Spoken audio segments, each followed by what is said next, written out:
MIAA Monday rolls on this week with MIAA Commissioner Mike Racy. Thank you as always for coming on. You bet. Good to see you again, Chris. We're finally here, the week here where we get week one of MIAA football on Thursday and then a game on Saturday too. A lot of excitement in the air, but today you guys also announcing the fan policies across the league. Some variations from university to university, but that was the big thing, wasn't it? Kind of leaving up to local control.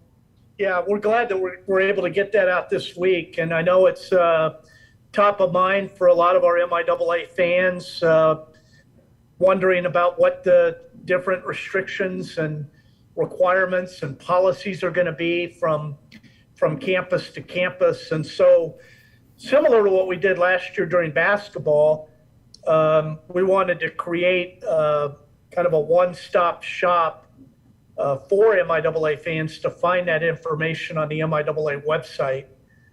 And that went live earlier this afternoon. If MIAA fans will go to the MIAA website, MIAA.com, or the MIAA.com, I'm sorry, THE, like the Ohio State University, the MIAA.com.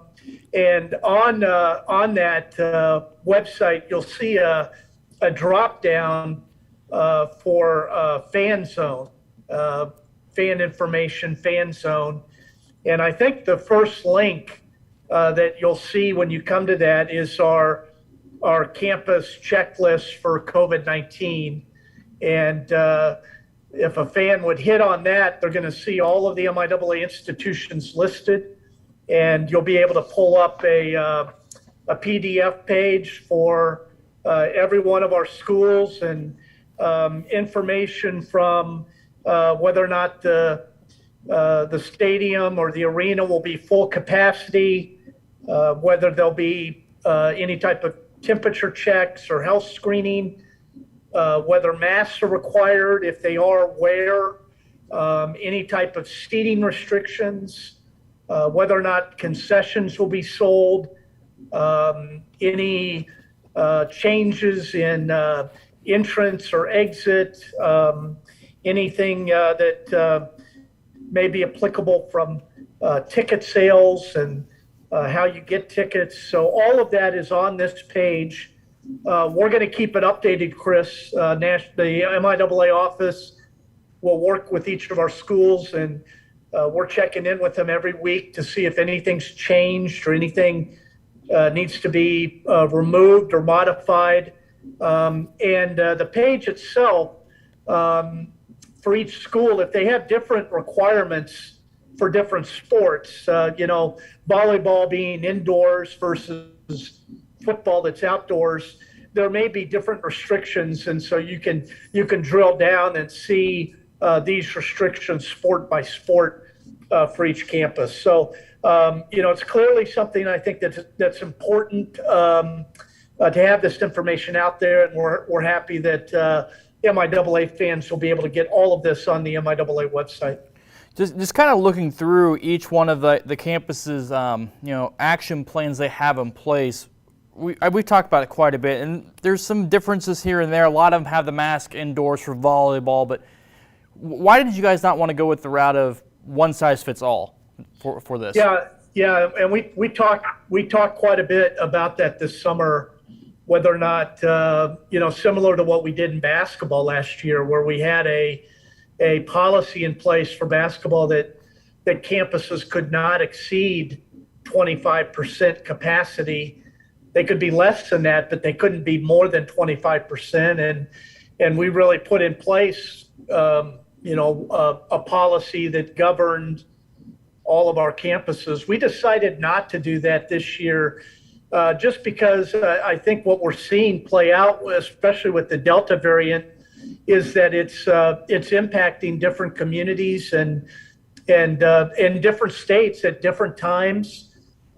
With a different level of impact, and the level of impact is driven somewhat by community numbers related to vaccinations and how many people have been recently ill with COVID in the last 90 days, that there may be some immunity. So I think as a conference, we just recognize that a lot of these issues are going to be state to state, community to community, and may change throughout the year. So we decided in August that all of these types of decisions related to preventive strategies and how you gather people will be left to each institution to make, and we'll help promote that from the conference.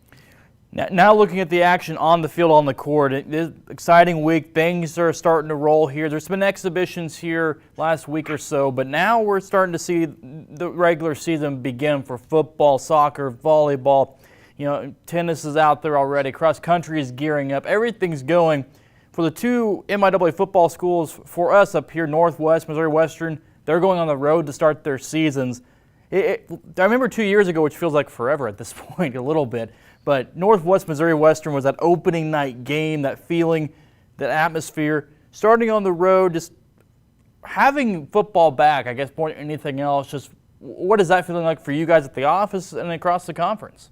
Well, it's awesome. I mean, we feel the same way that you do, Chris. I mean, it feels like a long time ago that we were preparing and talking about a meaningful September MIAA football matchup, and just to see what's going on our campuses and all of our fall sports, and student athletes and coaches excited to get their season started, and we are too from the conference office. And you know, I'll put a plug in for the MIAA network. You know, we're ready to roll with broadcasting all of these games and contests. And if you can't go to a game, you know, we hope that MIAA fans will find the MIAA network and tune in. And let me stress that too, Chris, because we were just talking about the fan information and the restrictions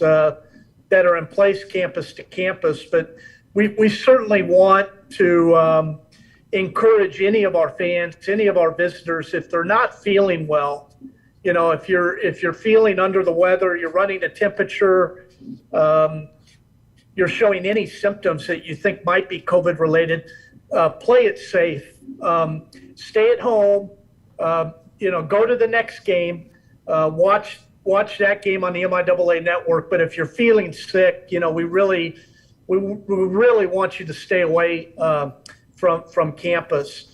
But yeah, we're thrilled, we're pumped, and seems like we've been planning for a while as we get ready for kickoff on Thursday night.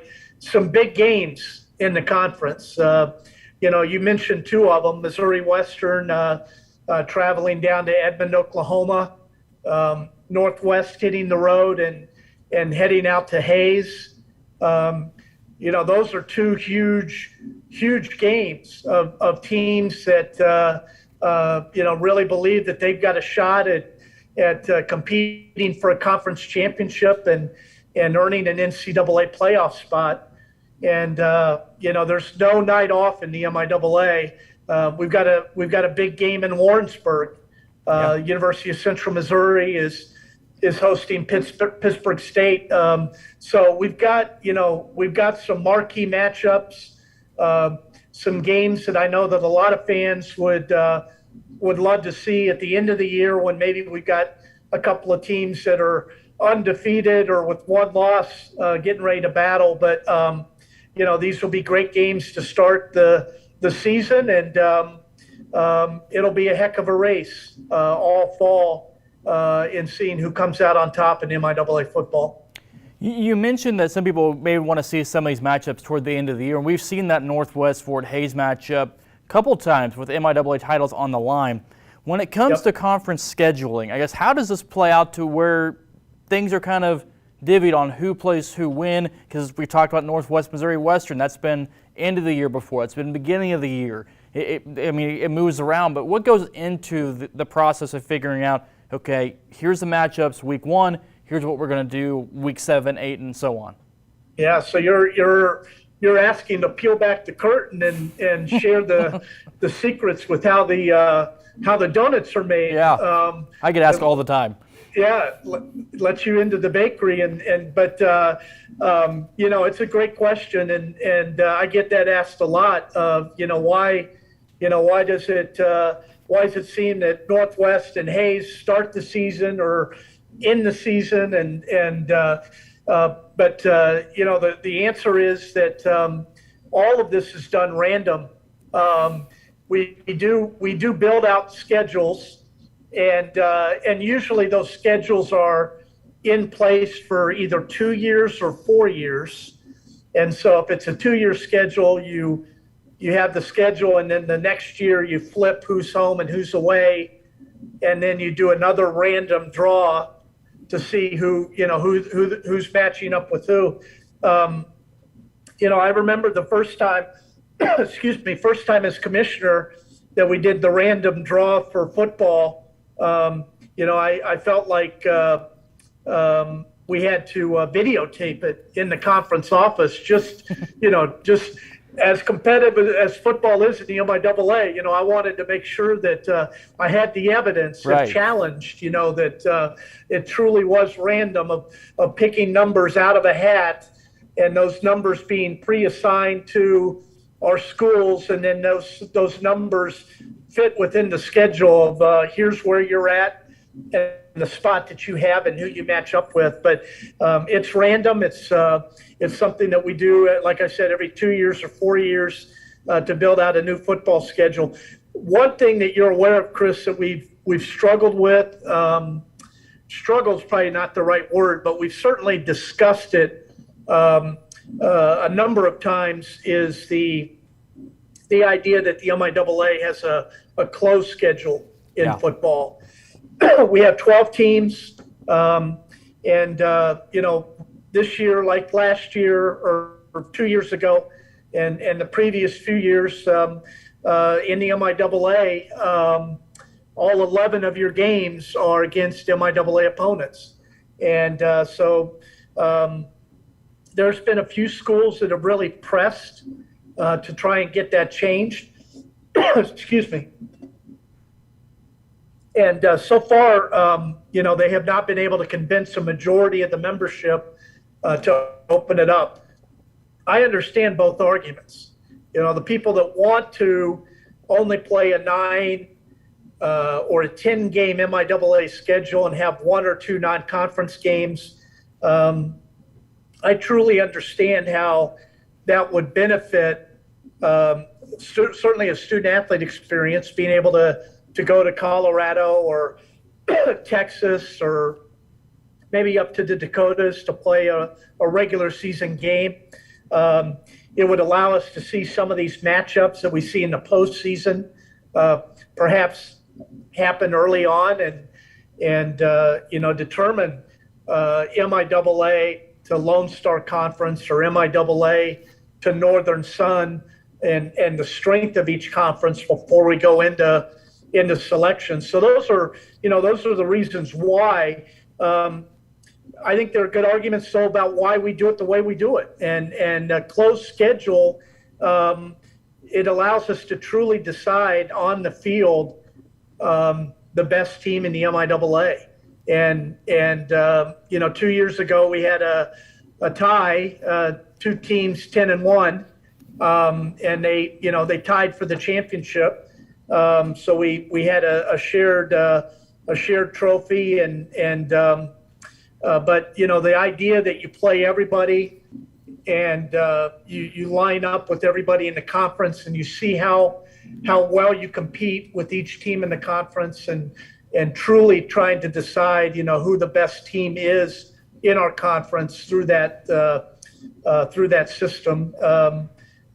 That makes a lot of sense. And so we continue to wrestle with that. We continue to have those debates and discussion. But for now, this year, like previous years, we're in a closed schedule for MIAA football.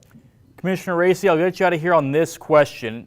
It's kind of probably a 10,000 feet question. Looking at the conference as a whole, how do you determine from the commissioner's seat a success of a football season, or any sport for that matter?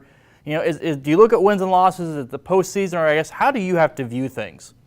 Yeah, so I look at it two ways. One, I look at it the same way that I think our coaches and administrators and our fans do, and that's how well the MIAA performs in the postseason. We are a conference that certainly has a long history of teams going deep into the postseason, playing late in November, and certainly schools that have opportunities to win championships. And so that to me is a measure of success. And if we have a couple of teams that get beat in the first round of the playoffs and we lose a couple of bowl games, I'm going to think that, we didn't have a very good season as a conference. As the conference commissioner, as a leader in this conference, I also measure how well we're doing with schools that have been struggling and are at the bottom of the standings. And, the last couple of years we've had a couple of schools, Lincoln, Missouri Southern, Northeastern State University, that have struggled to win and to be competitive. And, I think that all three of those schools are improving. All three of those schools have great coaches and leaders in place that certainly have plans in place to turn things around. And I'll be watching all three of those schools this year to see that growth and development, and making sure that the MIAA continues to strengthen as a conference by the competitiveness in every one of our conference games, and not having a couple of games that might be gimmies if a team isn't as competitive. So I'm looking at the top and the bottom, and I'm hopeful that we're going to see great things from both this year in the MIAA. As we just look forward to getting back on the field starting Thursday. Like you said, Thursday, MIAA football back for the first time since 2019. Should be an exciting year. Commissioner Racy, thank you for coming on as always. You bet. Good to see you again, Chris. Good to see you.